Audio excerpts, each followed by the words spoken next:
don't know how you move me so. I don't know why I need to know.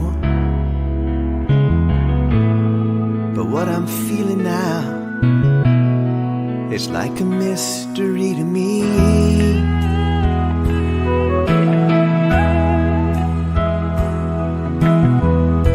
The sky is falling and I'm wondering why. So many days and nights have passed me by without you standing here. There's nothing left for me to see.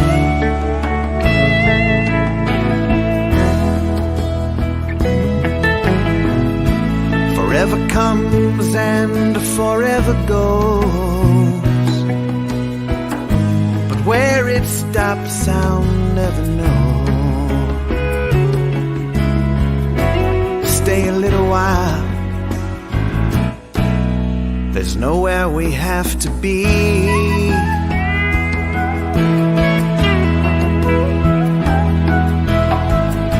Cause I don't need to know right now. There's no one left beside me anyhow. Stay a little while, there's no one meant for you but me. Oh yeah.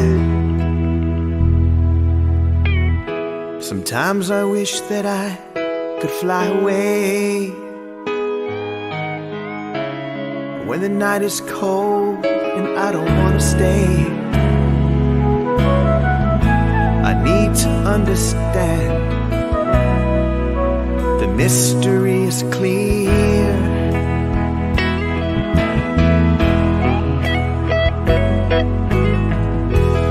So stay a while and hold out your hand.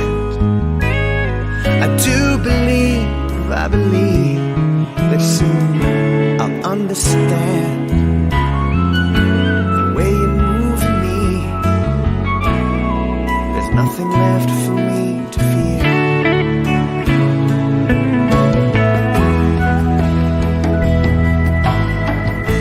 Forever comes and forever goes, but where it stops I'll never know, never know. But stay a little while, there's nowhere we have to be.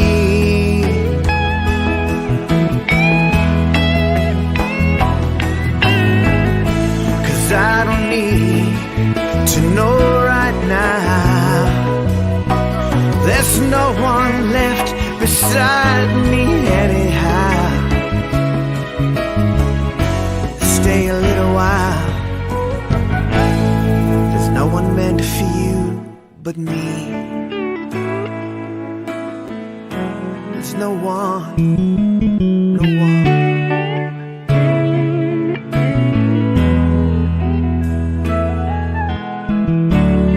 Oh, oh, oh, yeah. I don't know how you move me so. I don't know why I need to know.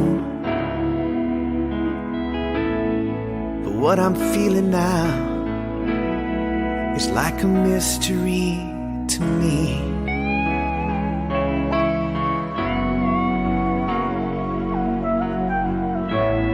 Stay a little while, there's no one meant for you but me.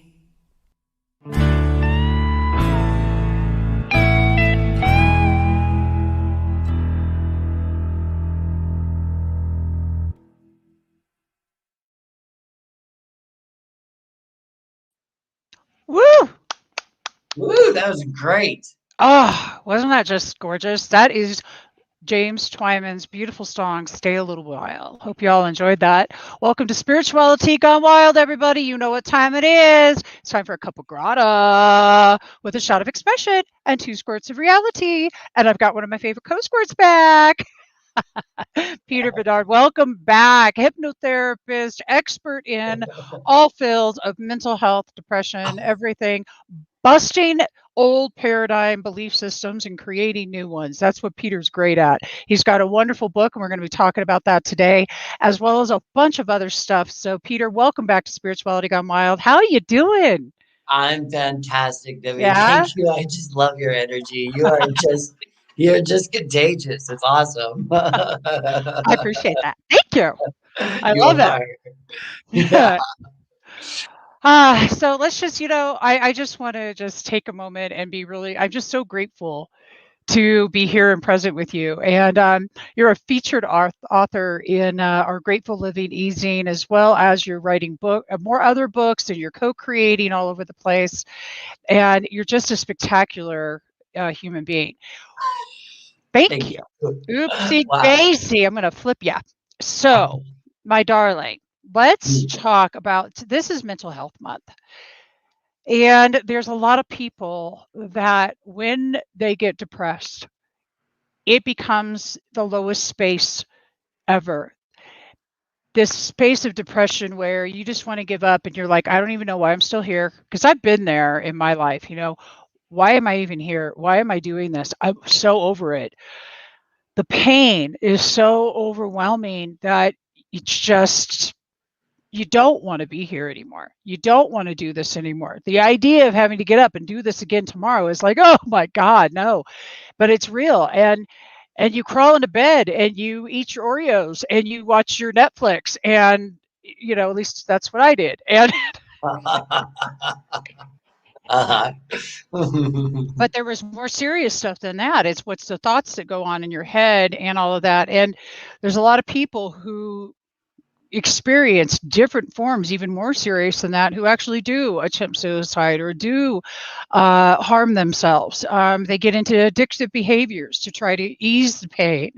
And all behaviors that are used in excess are addictive behaviors. Doesn't matter. That could be picking your nose, for God's sake. You're not really gonna pick your nose obsessively, but if you do, it could be yeah, that was Bit of horrible. a problem. You know, Right. look, I'm going to tell you what, Peter, it's the elevation. Like I'm like 8,000 feet up right now. It's snowing and it's the elevation. So if y'all just bear with me. All right, Peter. All So right. someone comes to you and they're at their wit's end. And let's just start. How are we going to help them get through this? Well, I'd like to go back a little bit to you. You brought up the idea of depression and your own Yeah. personal experience of Yeah. depression. Thank you so much for talking about that, because so many people don't. And it's great that you are on the other side of it and you can laugh about it. And I so appreciate that. And having these kind of conversations, I really want to honor, because they are so important. As someone who's also struggled with depression in my past, my little backstory is I was slammed into the back of a semi truck and I died and I came back. So I've gone to the other side. I had for years, after having that experience and coming back from that experience, the other side was such a beautiful draw. It was such a beautiful experience. I jokingly say that death was the best thing that ever happened to me. And I honestly mean I it at the I same can't time. even I know. I'm with you here. I spent 4 weeks in ICU, dude. I said this the other day, Peter. I said, you don't know how, I swear I didn't know how to appreciate life till I almost didn't have one. Right. And even the experience, what about even the experiencing death of another human? But listen, tell me about the peace that was there. What did you So bring back being with you? Oh, my experience was a little different. So being on the other side was the most blissful, amazing, special, loving, fulfilling, connected oneness that I think can be described. It's impossible to describe that feeling of love. The ripping open of your heart was my experience, ripping open of my heart. On the other side, there's just a peace, a bliss that permeates everything. And I also was told I had to leave when I was on the other side. They said, you got to go. You're not supposed to be here. And I got pissed off. And I said, I said, F you to the person that I was speaking to on the other side, whether it was God or whoever it was. I don't know. But I said, F you to them. Daisy.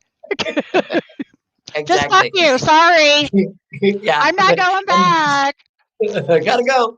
And so then I was back on the human side. I wasn't back in my body. I was observing the situation, but eventually I came back. And for years, the draw to go back on the other side was palpable. I could feel it, that wanting to feel that deep love and connection. And what I learned is that we can feel that here. We have to work for it, but we can feel that deep love and connection, at least a version of it. We can feel that here. It took me a long time because I was depressed. My body was destroyed at that moment. And I was a physical person. I was a dancer. I was an actor. I was a singer. I was all those things. And I couldn't be a lot of those things anymore because I was slammed in that semi-truck. My body was just shattered. I couldn't do things. I had undiagnosed brain damage. So I would substitute words all the time. So I couldn't remember things a lot. So that, I ended my career. I didn't know who to be anymore in the world. So there was a very depressive experience for decades around that. And I had to learn how to come out on the other side of that depression. And I started to be grateful. Depression taught me so much. I look at depression now as an opportunity to pull back, to reevaluate, to get quiet, to be still. And I look at depression as sometimes I believe it's actually trying to help me. This part of me that gets depressed is actually trying to help me because I'm too overwhelmed. I get too overwhelmed by the world. I tend to be very empathic. I tend to feel a lot of other people's emotions. And so at times I get overwhelmed, and the depression kind of says, come back. It says, we're going to shut down the outside world for a while. You're going to retreat into your own little hole for a while, and you're going to be able to recover in that space, in that hole. The depression is kind of serving a purpose in a way.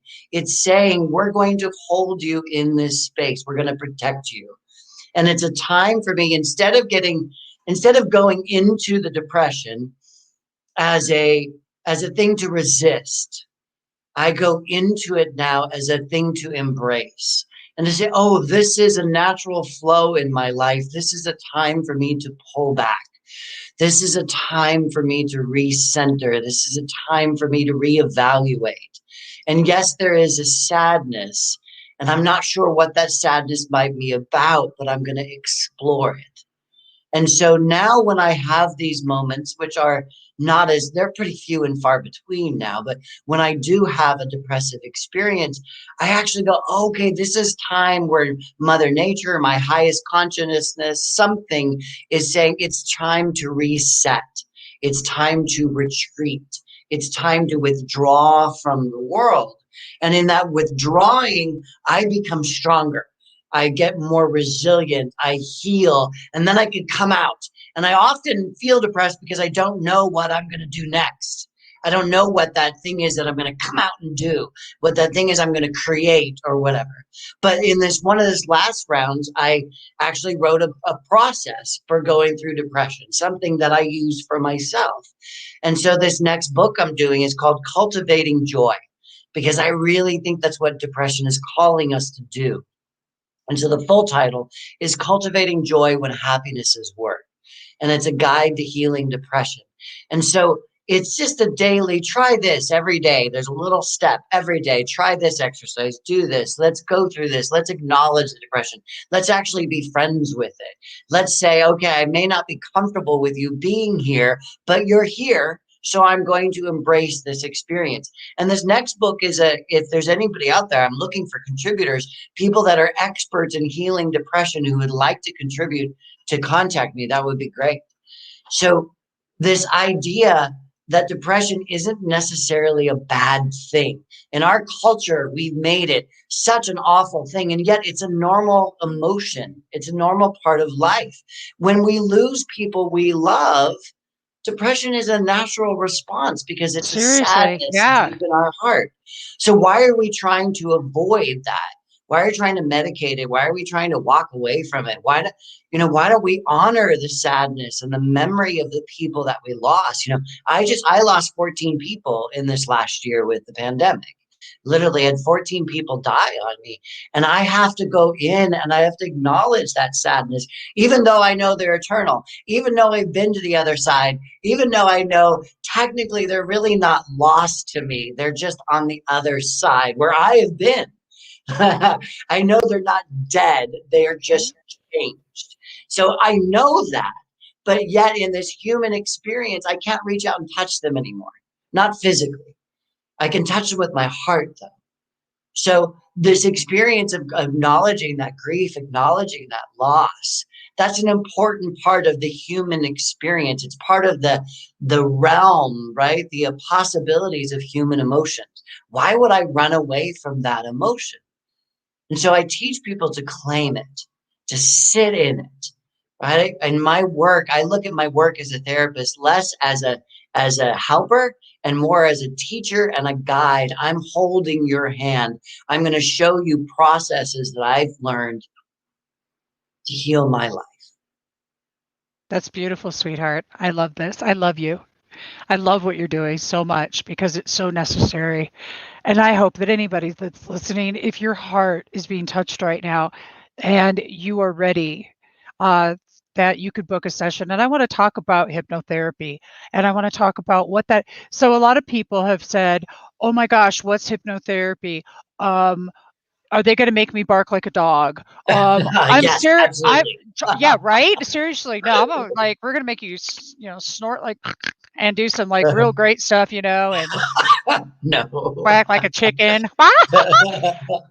I mean, but I mean, this is because, there's been a lot of those things out there that talk about that. So, Yeah. but I really want to bring some clarity to, see, Joe's on here and he's saying, I've thought that. Okay, so actually, you know what? I'd like to do that. And I'd like to also know, can hypnotherapy uncover parts of the mind that we have blocked? Let's say that we have a childhood we don't remember. Can this help? Can you help somebody through the process of hypnosis? And what is hypnosis going to do besides make you bark like a dog? Okay. Well, people have these ideas of what hypnosis is because of the movies and stuff like that. So, first of all, hypnotherapy is a tool that I use in my toolbox that I call Convergence Healing.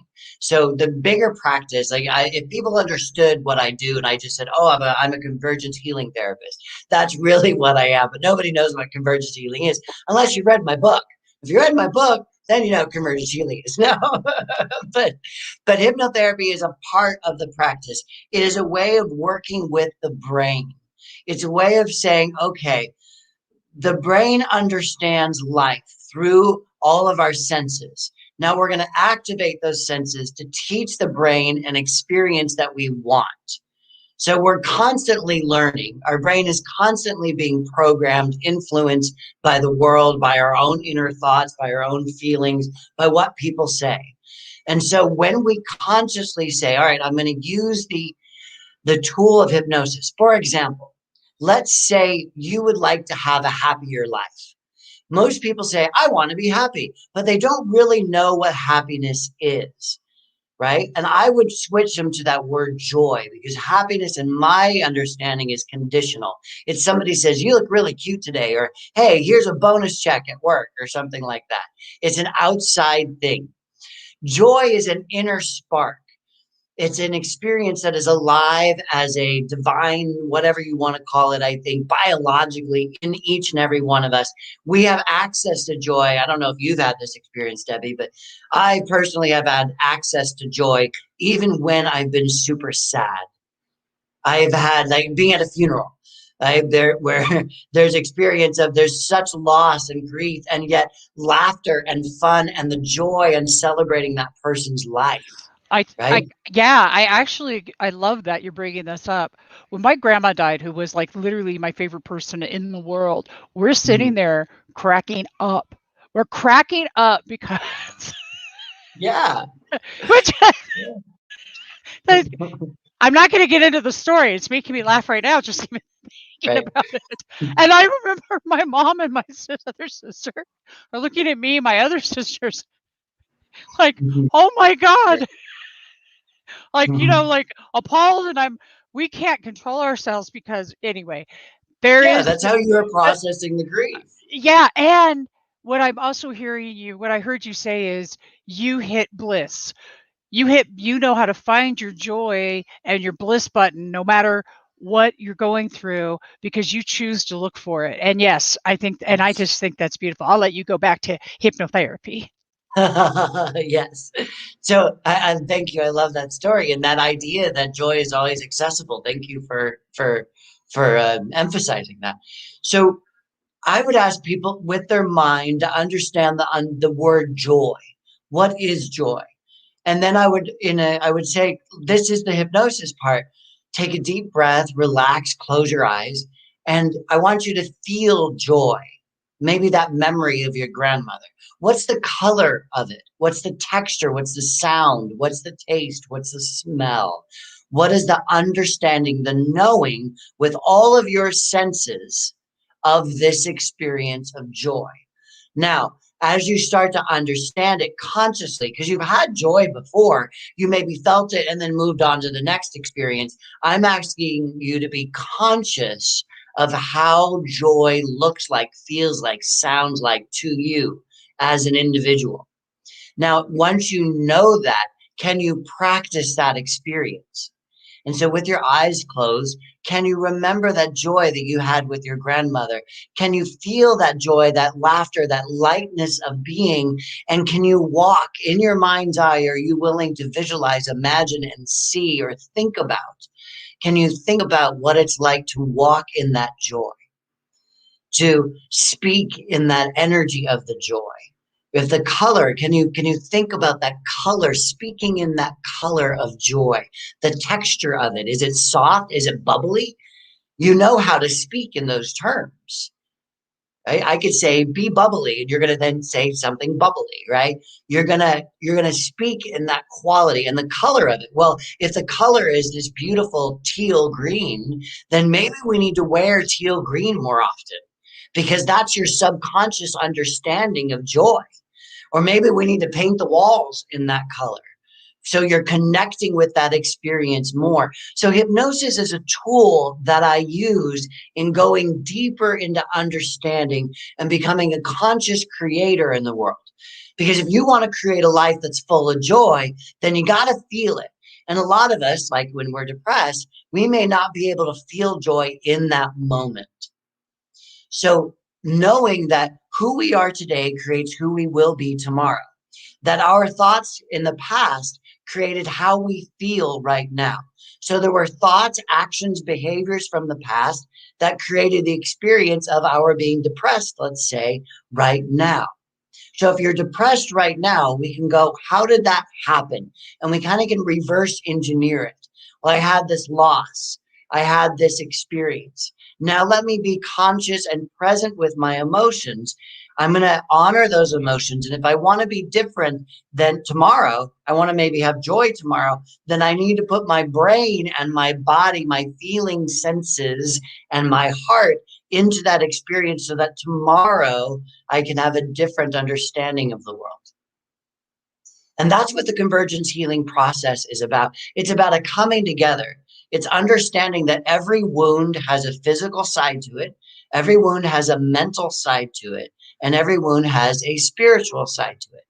I like to talk about my professional football player, right? He comes to me, he's got a busted up knee. That's the physical side of the wound, right? But the mental side of the wound for him, my God, these guys, what are they going to do? Are they going to be able to play ball again? What's going to happen with the $14 million house they bought? Are they going to lose their contract? What's going to happen with the season? Their head is in this wound, it's in this panic.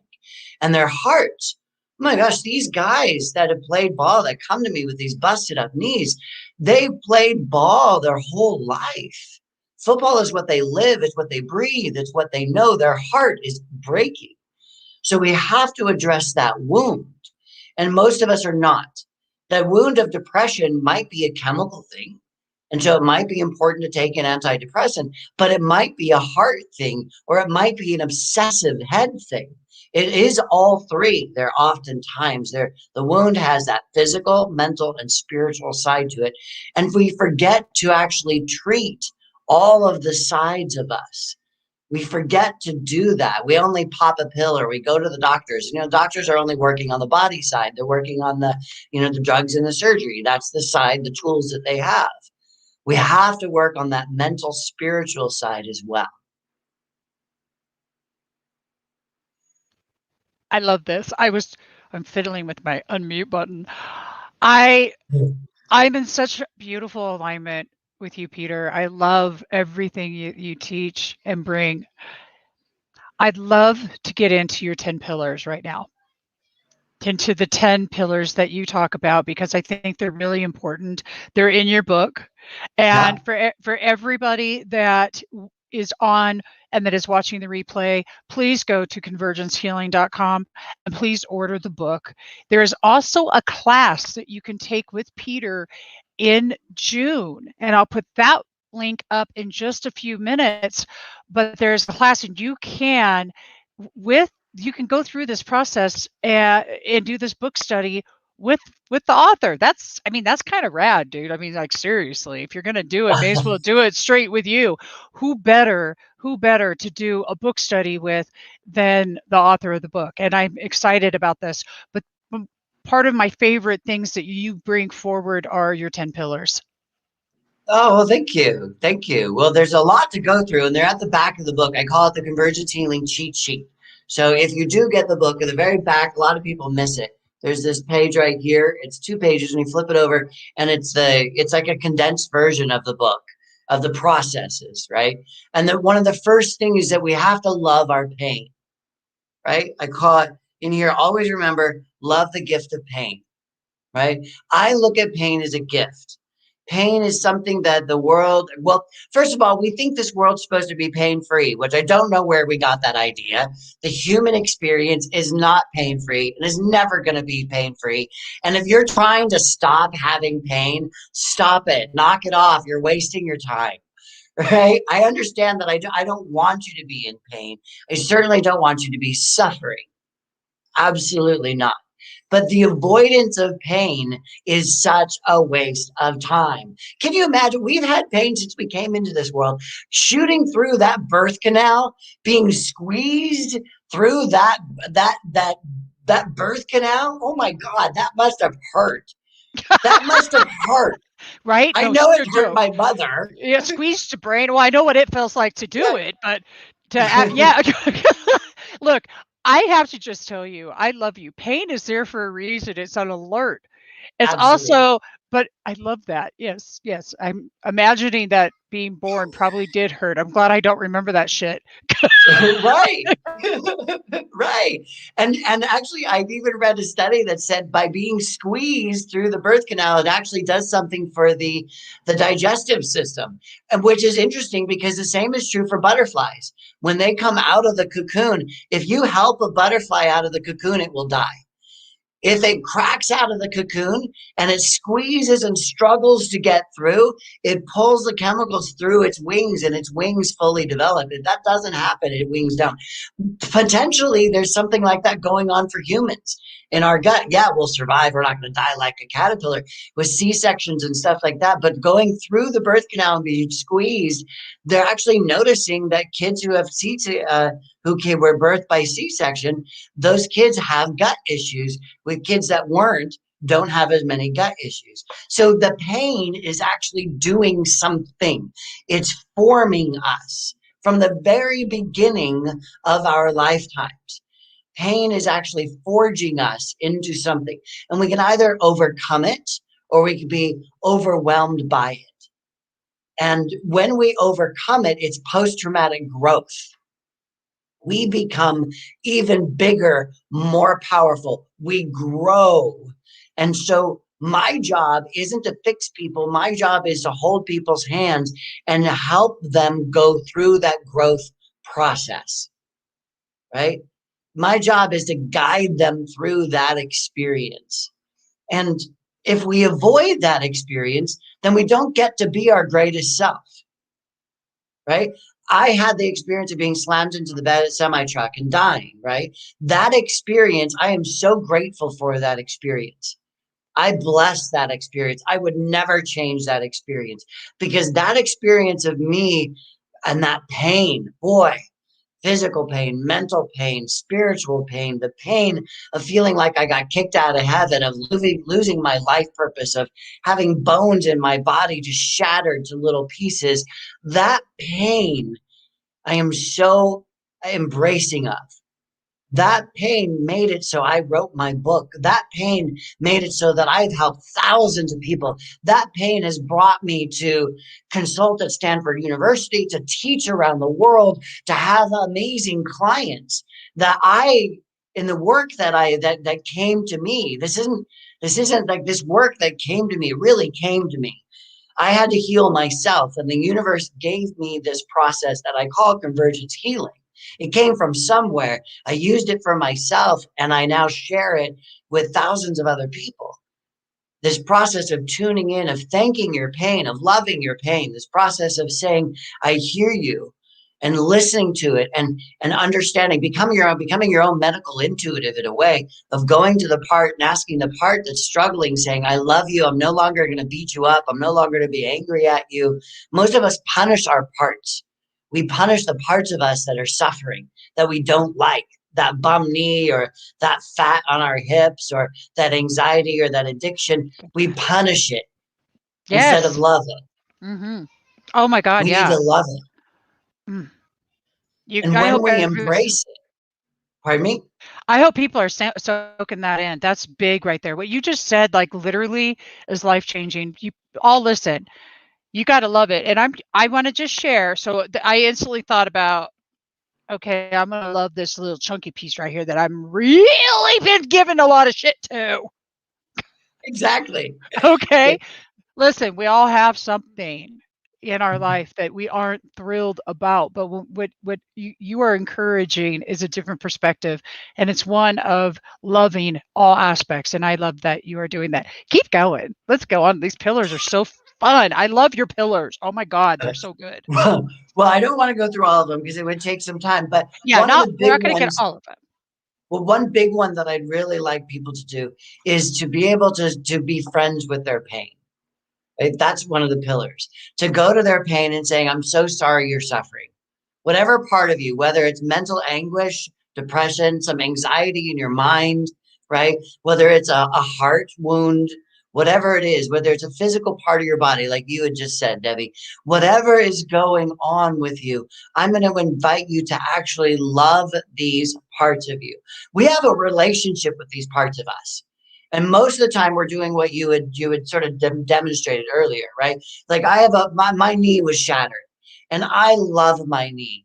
I love it so much. At one point I was so angry at it, right? I was angry that my knee was busted, and I was discovered as a dancer when I was a kid. I had that body. I was long, I was lean, I was sinewy. I had the ability to jump really high. I was a natural dancer. And I was discovered and put into classes. And within a year of those classes, I was being an assistant teacher. So I had that, like there's a football player body, right? There's a basketball player body. Well, I had the body of a dancer. And it was where I found my voice as a kid. It's where I found my peace. When I danced, I felt like all was okay in the world. And when my knee was shattered, I was so angry at my knee. I was so angry that it couldn't do what it used to do. Now it was put back together, and oh my God, they did an incredible job, but I couldn't handle the athleticism of being a dancer anymore. My knee was walking when they told me I could never walk. Instead of being grateful that I could still walk, even though, like I said, they told me I would never walk again, or if I could, it would have to be with assistance, crutches and canes and all that type of stuff. I walk without any of those devices, even though I wasn't grateful for my knee for that. I was still angry at it that I couldn't go and be a professional dancer anymore. Right. As an example, I once had a client come to me who had a heart condition, and he was so angry at his heart. And I had to stop him, and I had to say, wait a minute, your heart's still beating. You're sitting here with me, right? And of course he said yes. And I said, well, what if you were grateful for that part of you that's so struggling, that heart that's still beating for you, that's doing the best it can under the circumstances of what it's gone through. So I had to say the same thing to my knee. I had to say to my knee, thank you. You're doing better than anybody ever predicted. You can stand, you can walk fast, you can't run. You can't really dance, not on a professional level, but you can move. And I'm so grateful for that. And instead of having that conversation I used to have, which was, I don't want to say this to anybody, so I'm going to look away from the camera. I used to talk to this part of me and say, I hate you. I can't stand you. I wish you'd go away. I'm embarrassed by you. I want to cut you out. I want to replace you. I want to drug you. Right. That's how I used to treat that part of me. And if we did that to another living human being, we'd have a restraining order on us.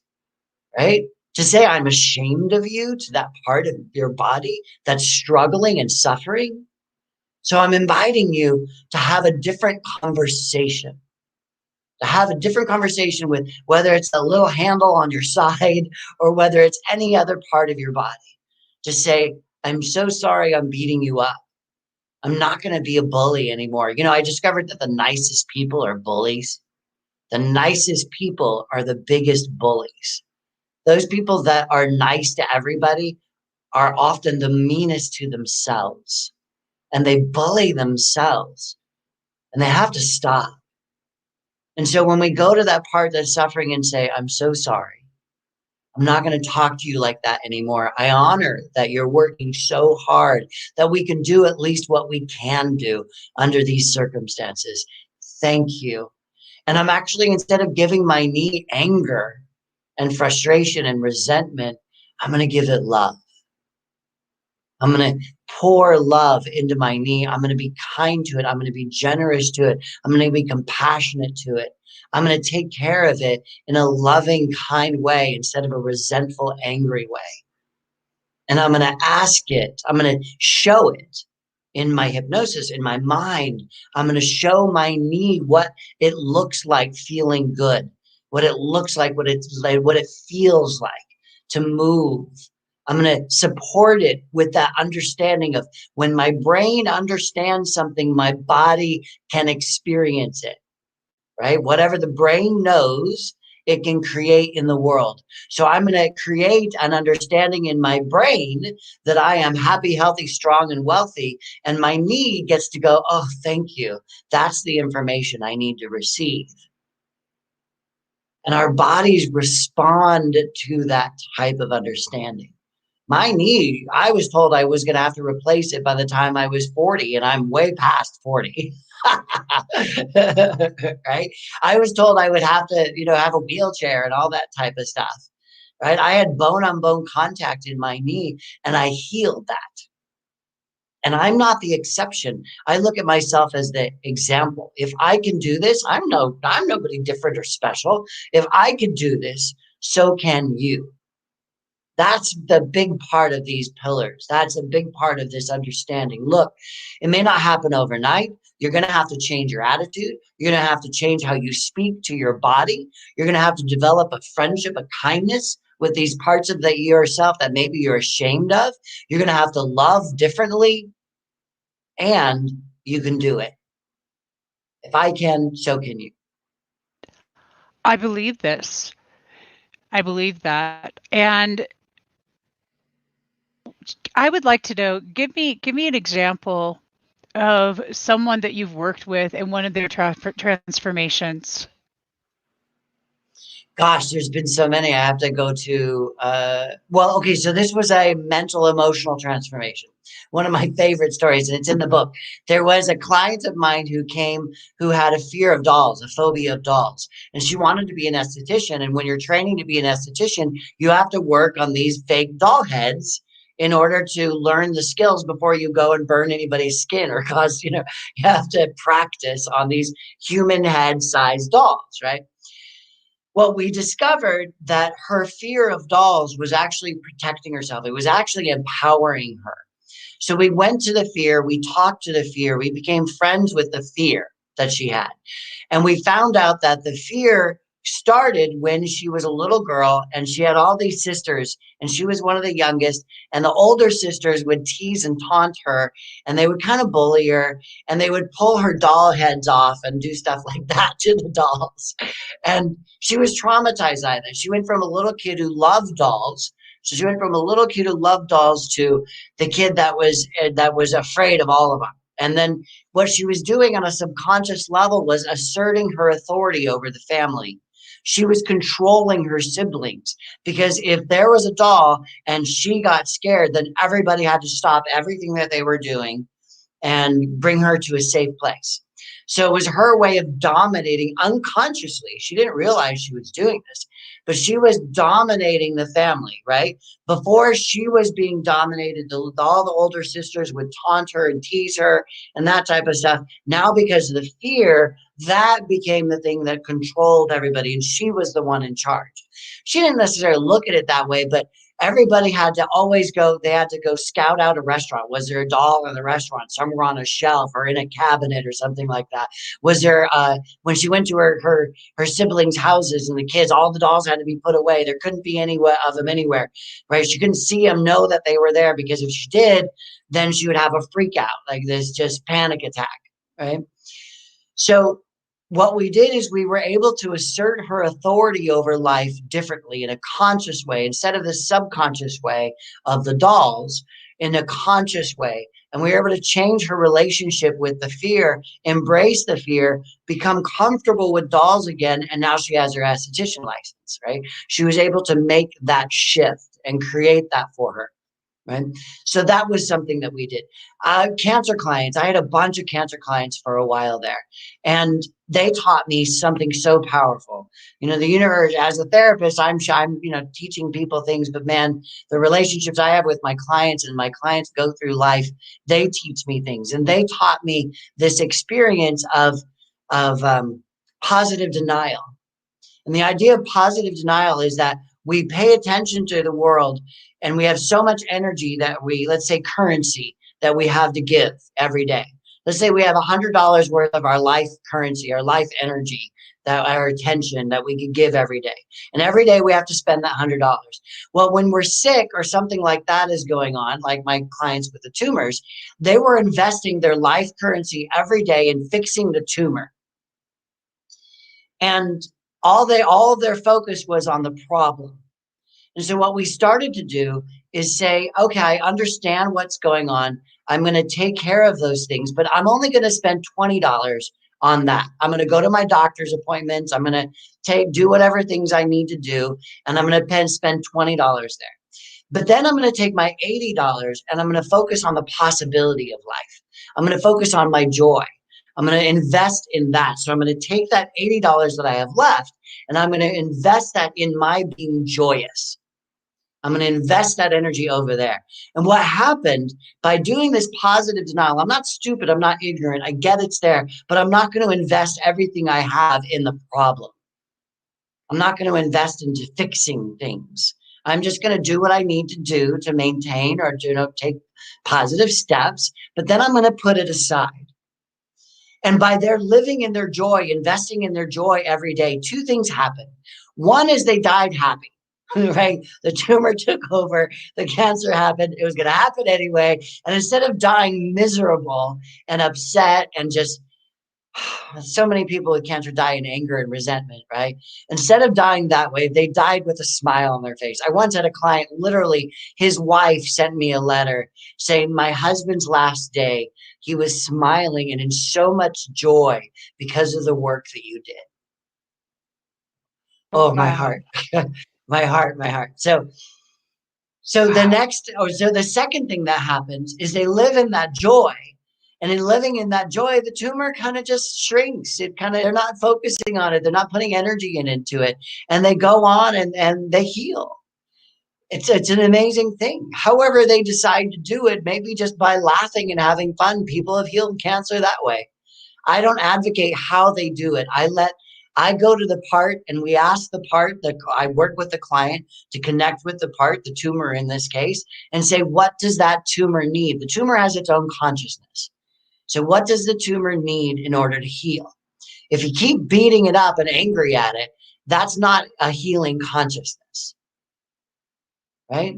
And the tumor, and remember, because every wound is physical, every wound is mental, every wound is spiritual. So we start connecting with the tumor and asking it to guide us. What do you need physically? What do you need mentally? What do you need spiritually from me in my healing? What can I do that's going to allow you to heal? And so that's one of the pillars as well in the book, right? Understanding, creating a relationship with this part, learning to listen to it as if it's something outside of us that is part of who we are, part of our experience. But the tumor's over there sitting in the corner. And now what do you need to tell me? Right? So Well, that's that part of could this be part. an interesting conversation. I'm Oh, fascinating conversations. Oh my gosh, they are. I I'm I'm thinking I've this has been something that's came up a lot, and I'm curious what your take is on this, that I've heard that most cancers are created because of anger that they've not dealt with. What's your vibe on that? So scientifically, I don't know because I'm not a researcher doctor in that type of thing, but I can say from my own Yeah, experience just from your working with experience. Yeah. my practitioners, when I see, let's say, one of the most common cancers is breast cancer, and one of my, for me, most of the clients that I have are female. I have a good male one, but women reach out for help. Men tend not to as much. So most of my clients are female, and when they come to me and they have breast cancer. One of the commonalities I see is a lack of nurturing. I see women who take care of everybody else's needs. They bend over backwards for their children, right? They do everything they can to support and everybody else and to let everybody else know that they are loved. But in a common thread in this group of women that I've worked with is that they have not been nurtured. They don't get the love. And historically, in their childhood, they didn't get the love. It's what made them such good moms in a way, because their parents weren't the greatest parents, and they're now like she's just like super mom, but she still hasn't necessarily been nurtured. And if you think about the breasts are nurturing. I mean, it's food when we're young. It's how we support our children. It's where we hug each other. We press our hearts into each other, the chest, right? Chest to chest. And there's a common thread that I see among women who've worked with me, who have had breast cancer, that have not gotten the love, the nurturing, and the support, and potentially still don't feel that support in their relationships, right? They take care of everybody else, but it's not reciprocated. And the lesson that the cancer often has to teach for these women is for them to ask for help. But not only ask, because some of them are good at asking, but they're not good at receiving. And that commonality for this particular type of cancer, being able to receive love, being able to receive support. I call it, I look at myself, and my part of my own filters, my own spirituality is that the universe is constantly giving us its love. Universe is constantly giving us its love. We live in this energy of love. Even though this is a physical world, we're always bumping into things and hurting ourselves and hurting each other. The world itself is a loving place. And I look at it like I had this little funnel, right? This little tiny, actually more like that, this little tiny hole on my head, and all that love could go there. That's it. That's as big as I was willing to receive. Right? Just that little bit. No. Oh, I can't take more. No, other people need that. That type of attitude, which is very common in people. Oh, who am I to take so much? Well, who are you to not? The universe is constantly pouring it into you, right? And I I love I that. had to sort of expand Yeah. that. I look at it like a funnel, right? I had to kind of expand that little hole and say, I'm going to take all the goodness that the universe wants to give me. I'm going to take it all. I'm going to receive as much as I can. I'm going to overflow myself with that goodness, right? Oh, that was so hard for me to do. And it's a common thing that I share with these women who have had breast cancer. They don't receive. right? They may ask for support, but then they do it all on their own, or they do it better, or whatever it is, right? Oh my gosh, do I resonate with all that? Yeah. So It's a big mom yeah, thing. It's a really big it's mom a thing, and you're a mom. such a major mom thing. Yeah. And yeah, you want, yes. So I want to say that this has been, I actually just had a conversation not long ago about this. It's something, receiving is something I have to work on. I'm really conscious of this. So I love that you're bringing this up, but I think that this is true for especially women, but all people, all Yes. humans, men too. Men who give a lot also need, also receiving. I also want to bring up, that old, because I used to do that. Oh no, I don't need that. Blah, blah, oh no, blah, blah. And it's such a codependent martyr bullshit thing. It's like, Oh, I'm ah, so glad you said that. It really is. ah, it's just, that's all it is. Look at, when I was doing it, no, attention seeking whore with freaking being the martyr of ta-da, because oh no, oh god, no. Yeah, I'm just calling you out right now. So if you're doing that, just stop. Because Stop. it's, unless it's still serving you, then be my guest. No, no. If it's serving you, it's not a good way it's serving you. Yeah, Just yeah, right. stop. Well, we know that. Just stop. Stop. Stop. The martyr stuff. Oh my God. I was such a martyr. But I love this because there's another flip side to it. The flip side is learning how to receive. And I think for me, the martyr part was because I was too scared to receive. I didn't think I Yeah. was worthy or deserving enough to receive. So, it's so easy to give, but that is true in all of that. So thank you for bringing all that up because all of it is just glorious. And I want to mention again, we're coming to the end of the hour actually, and I do want to make sure everyone knows how to work with you personally, one-on-one. You are in the Coachella Valley area, which is beautiful because I'll be out there, I think, middle of June, which will be, or no, actually, it doesn't matter. I'm going to be out there soon. You all, it's really easy to work with Peter in person, especially if you're in Southern California, but you can also work with him virtually too, because you all know Zoom works, Zoom works just as well. And there is an upcoming book study with Peter. I've got the information is all posted into the chat. It's also floating right here across the bottom of the screen. Give them some more information about how to work with you and what other exciting things that they can look forward to when booking a session. So I've been very lucky because prior to the pandemic, I was teaching in Turkey and Ireland and different places, and I had clients all over the time zones. So I've been online for decades, now, and I love working online. So if there's anybody listening in any other part of the world, we can absolutely figure it out. So it's super easy. But if anybody wants to connect with me, they can find me at Peter. But sorry, I'm doing my name. That's my email. Convergencehealing.com, Convergence healing.com. I also have lots of YouTube videos out there where I talk about different ways to heal. And that's on my YouTube channel. So youtube.com/Convergence Healing.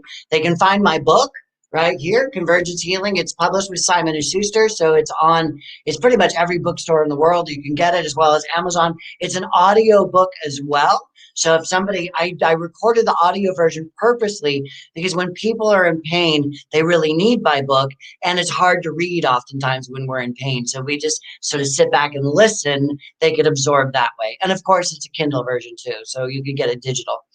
So people can come to me on Facebook. They could find me on Instagram. They could find me on YouTube. They could just email me if they want, peter@convergencehealing.com. It's my brand. It's what I do. It's what I live and breathe. It's my life and my love. And I'm so honored to be here, Debbie. We have that class coming up, which I'm super excited about. So it's going to be 4 weeks. 4 weeks to work with me for only $90 because I'm more expensive than that. As this book, Cassetti. Yes. I'm excited about all of it, and I love that you were here with me today. I absolutely appreciate everything about you, Peter. You are a glorious spark of the divine here on this planet, and you make my heart so happy. Thank you for being on Spirituality Gone Wild again. Everybody, please, if you, and I love this, I've been in so much pain, I couldn't read a book.